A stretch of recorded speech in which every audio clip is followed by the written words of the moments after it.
Good morning, students. I welcome you all to my YouTube channel NSN Lights and it's 21st of October morning class. इस class में हम daily mains का एक answer writing practice करते हैं. सो आज हम कौन सा पेपर 3 का एक आंसर मैं आपके लिए लेके आई हूँ. So let's start with the answer.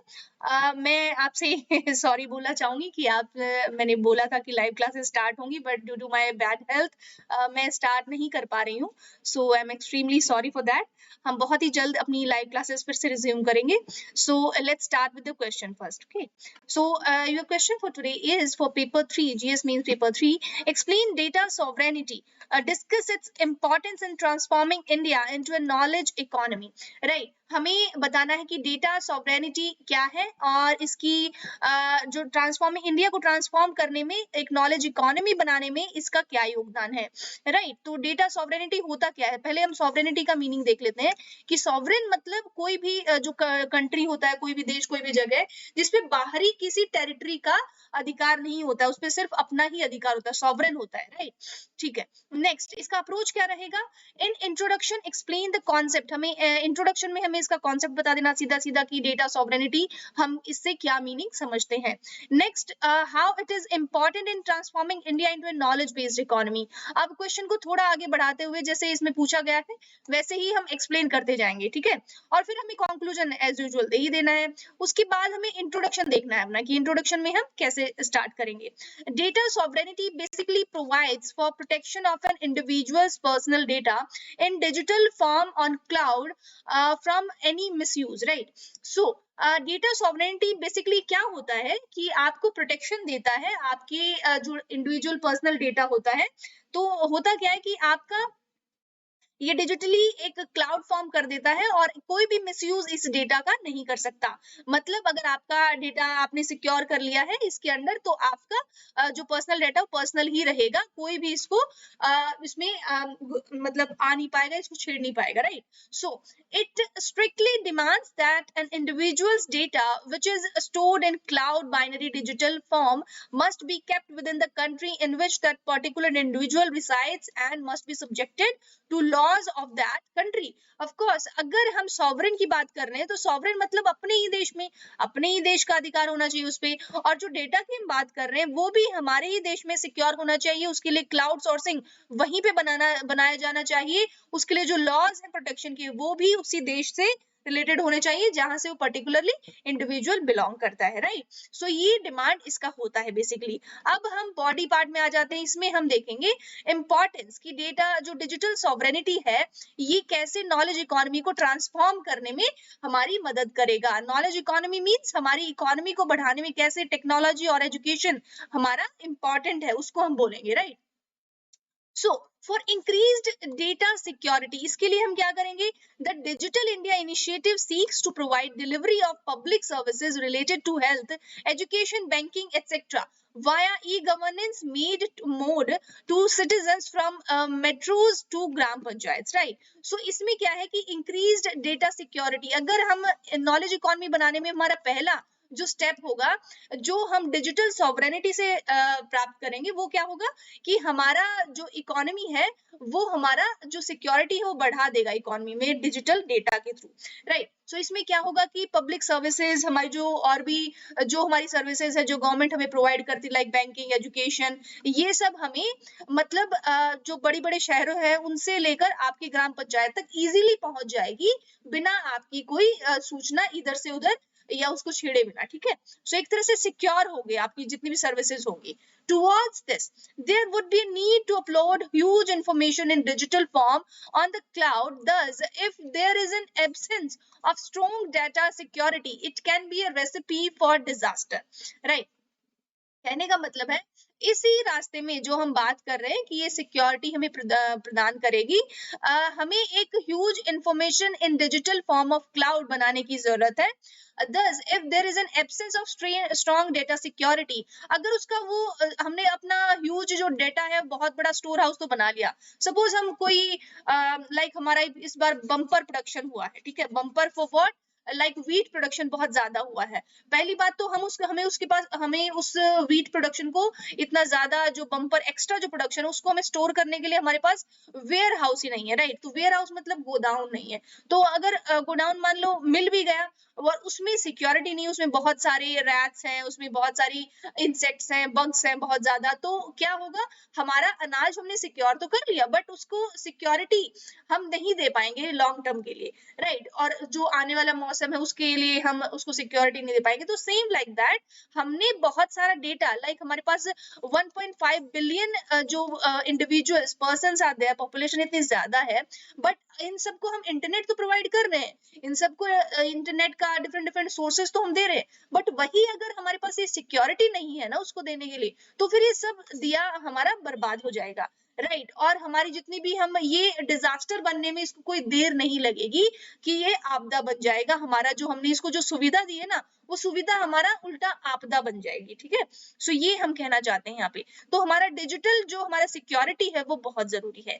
Help reap the digital dividend, right. So हमारा मतलब हम डिजिटली कुछ फायदा उठा सके वो भी हमारा जरूरी है। इस वे में there is a need to reap the digital dividend to foster faster growth, more jobs and better services by expanding affordable and safe internet access to all।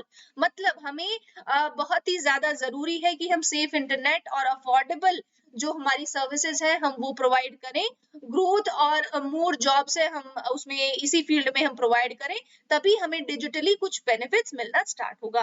In this context data sovereignty enables the citizens to have access to the data and utilize it for the development of the society, right। सो हमारा जो data sovereignty है उसी को हम अपने देश की और सोसाइटी की जो सिक्योरिटी है उसकी डेवलपमेंट है उसके लिए यूज कर सकते हैं। स्किलफुल हम अपनी जो भी हमारी मासेस है मासेस को स्किलफुल बना सकते हैं, हमारे जितने भी जो यंगर जनरेशन है हम उसको स्किल दे सकते हैं कि आपको कैसे अपना डेटा जो है अपना यूज करना है, कैसे अपनी जो ऑनलाइन जो एजुकेशन है वो बढ़ानी है, राइट। तो हम ऐसे क्या करके अपनी सोसाइटी की डेवलपमेंट में हम एक तरह से अपना योगदान देंगे। Helps in leveraging information technology, right. अब इसमें हमारा इंफॉर्मेशन जो टेक्नोलॉजी है डेटा सॉवरेनिटी उसमें भी हेल्प करता है इंफॉर्मेशन टेक्नोलॉजी में। As today it is said that data is new currency और oil, data sovereignty cloud all allow better use of big data analytics and help in policy making in India, right। so हमारा जो आज हम क्या कर रहे हैं new currency हमारी और जैसे कि तेल है, डेटा सॉवरेनिटी, ये हमारा क्या करेगा बिग डेटा एनालिटिक्स और पॉलिसी मेकिंग में हमारा हेल्प करेगा। सो हमारा इंफॉर्मेशन जो है इंफॉर्मेशन आज सबसे बड़ा पावर है, राइट। जिसके पास इंफॉर्मेशन है ना, जिसके पास आइडियाज है वो आज सबसे ज्यादा डेवलप्ड है। आप चाहे किसी कंट्री को ले लीजिए, किसी पर्सन को ले लीजिए, जिसके पास नया आइडिया है ना, जिसके पास नया इंफॉर्मेशन है, जिसके पास राइट इंफॉर्मेशन है, वो कहीं ना कहीं बहुत ज्यादा पावरफुल है। सो आज दुनिया में अगर किसी चीज की जरूरत है वो तो सही information, please. So have you had the okay right. So so हमारा अगर आज दुनिया में जिसके पास भी इंफॉर्मेशन है सही वही ज्यादा पावरफुल है। सो हमारी पॉलिसी मेकिंग में हमारी जो बिग डाटा एनालिटिक्स है I think they want something, right? So helps in digital India, of course जो digital India हम इतने दिनों से हमारा प्रोग्राम चल रहा है, हमारे प्राइम मिनिस्टर ने इसको डिक्लेयर किया था, 3-4 साल हो गए हैं इसको, इससे ज्यादा ही, कि हमारा जितनी भी प्रोसेस है गवर्नमेंट का वो सब हम डिजिटली एक्सेस कर देंगे उसका, ठीक है। और हमारी जितनी पॉपुलेशन है वहां तक हम सब जो अपना जो डिजिटली जो इंफॉर्मेशन वो पहुंचाने की हम कोशिश करेंगे। सो data sovereignty also has an importance for the digital India and make in India initiative. मतलब हम अपना जो प्रोडक्शन है इंफ्रास्ट्रक्चर है वो हम डेवलप करना चाहते हैं इंडिया में ही, तो हम क्या करेंगे डिजिटल इंडिया के थ्रू हम उसको डेवलप कर पाएंगे अगर हमारे पास डेटा सॉवरेनिटी होगी, हमारे देश का डेटा हमारे ही देश में रहे, कहीं बाहर ना जा पाए, right. Digital India Mission lays down a vision to transform India into a digitally empowered scheme and knowledge economy, right। तो Digital India Mission हमारा इसी knowledge economy में हमारा help करेगा। अब इसके लिए हम क्या-क्या steps उठा सकते हैं। पहली बात, a strong data protection Legislation can help to enforce data sovereignty. In this context, Justice Shri Krishna recommendation on data protection can be the first step towards this. तो हमारा जस्टिस जो श्री कृष्णा रिकमेंडेशन है वो इस लाइन में पहला step हो सकता है. उन्होंने क्या बोला है कमेटी ने? The committee has proposed strict standards for cross border transfer of data and storage, right.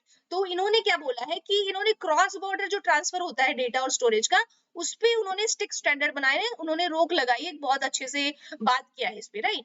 सो इसके लिए उन्होंने कुछ मेजरमेंट किया है. Then critical personal data to be notified by the government must be stored and processed at a data centre located in India, right. तो critical personal data, जो हमारा personal data होता है, लाइक हम इस टाइम क्या कर रहे हैं, हमारी क्या क्या लाइक हमारा पॉलिटिकल इंटरेस्ट क्या है, ठीक है. जब कोई पार्टी, जैसे अब यूएस में इलेक्शन होने वाले हैं, तो बिग डेटा क्या करता है? बिग डेटा मैं आपको पहले बता चुकी हूँ, ठीक है. What is big data actually?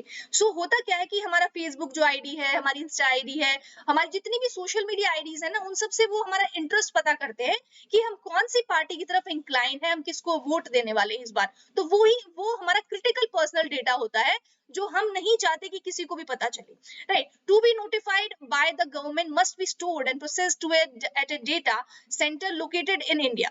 Personal data can be transferred outside India but will need to comply with conditions of security, purpose and limitation, storage limitation, data principles rights as laid down under the Indian law. जैसा Indian law में बताया गया है, तो हमारा personal data India के बाहर उसको नहीं ले जाना चाहिए और उसको उस पे सिक्योरिटी और उसकी लिमिटेशन उस पे लगाई जानी चाहिए, right. Every data fiduciary will need to store at least one serving copy of personal data on a server or data center located in India, ठीक है. सो हमारी हर एक जो डेटा की जो इंफॉर्मेशन है, वो उसकी एटलीस्ट एक कॉपी तो हमारे पास पर्सनली होनी चाहिए, ठीक है. सो कंक्लूजन में हम क्या लिख देंगे, इसका एक वे फॉरवर्ड हम अच्छा सा दे देंगे. सो थोड़ा सा टेक्नोलॉजी मैंने इसमें ऐड ऑन किया है, बिकॉज एकदम सिंपल अब जो हमारा स्टेज था उससे हम आगे आ गए, थोड़ा थोड़ा अब हमारे आंसर्स टफ होते जाएंगे, राइट. So conclusion में हम लिखेंगे data sovereignty cannot be undermined and should be seen as the first step for the success of digital India, right. सो हमारा डेटा सॉवरेनिटी उसको हम एकदम नजरअंदाज नहीं करना चाहिए, और उसकी सक्सेस में पहला स्टेप क्या है कि डिजिटल इंडिया की जो सक्सेस अगर हमें चाहिए, तो उसमें पहला स्टेप है कि हम अपना डेटा सॉवरेनिटी बना के रखें. Make in India various poverty eradication schemes and creation of a digitally empowered society and knowledge based economy. उसके लिए हमारा डेटा सिक्योर होना बहुत जरूरी है. Excuse me. Also, adequate infrastructure and adequate attention need to be given to the interest of India's information technology enabled services, ITES, and business process outsourcing, जो BPO आपको पता है, industries which are thriving on cross-border data flow, right? सो हमारा adequate जो infrastructure चाहिए, adequate attention चाहिए हमें किसके लिए? India's information technology. अब जैसे जैसे नीड बढ़ रहा है, अब देखो जैसे ही हमारा कोरोना आउटब्रेक हुआ है, सब कुछ लाइक 95% हमारी जो सर्विसेज, 95 जो वर्क है हमारा एकदम से इंक्लाइंड हो गया हमारा डिजिटली, राइट. डिजिटली उन्होंने अपना नया सोर्स एकदम ढूंढना शुरू कर दिया. तो हमारे पास आने वाले टाइम में बहुत ज्यादा हमारे लिए जरूरी है कि हम इस टेक्नोलॉजी में बहुत ज्यादा एडवांस हो जाएं, जितना जल्दी हो सके. हमारे क्रॉस बॉर्डर रिलेशंस और हमारा इंटरनली हमारा जो सिक्योरिटी, उसके लिए भी बहुत अच्छा रहेगा, right. So this is all about today. और प्लीज अब मेरा नेक्स्ट जो क्लास आएगा 11 AM, आप सब उसको देखिए. और दिस इज एक्चुअली, ये जो क्वेश्चंस है they are not meant for UPSC, okay. ये यूपीएससी के लिए नहीं, ये वन लाइनर है, जो मुझे लगता है कि कुछ छोटी जो इन्फॉर्मेशन हम कई बार बड़ी इन्फॉर्मेशन गैदर करने के चक्कर में ये भूल जाते हैं, ठीक है. तो मेरा फोकस है कि जो बाकी जो एग्जाम के जो छोटे जो स्टूडेंट है, जो अभी स्कूल में है या अभी पढ़ रहे हैं, छोटे एग्जाम्स के लिए तैयारी कर रहे हैं, लाइक उनके लिए ये जो इन्फॉर्मेशन है बहुत जरूरी होगी. आप लोग भी देखिए, इसमें हार्डली आपके 10 मिनट्स लगेंगे. तो अच्छी बात, अगर आपको डेली अपडेट्स मिल जाए अगर वन लाइनर के फॉर्म में, तो आप प्लीज इस क्लास को जरूर देखिए. 11 AM ये आती है और 10 AM मेरा ये वाला सीरीज आता है, राइट. और मैं बहुत जल्दी रिज्यूम करूंगी अपनी लाइव क्लासेस. मैं रेगुलर कोशिश कर रही हूँ, बट मेरा बैड हेल्थ मुझे अलाउ नहीं कर रहा है. So I am extremely sorry for that. So this is all about today. Thank you so much. Have a nice day.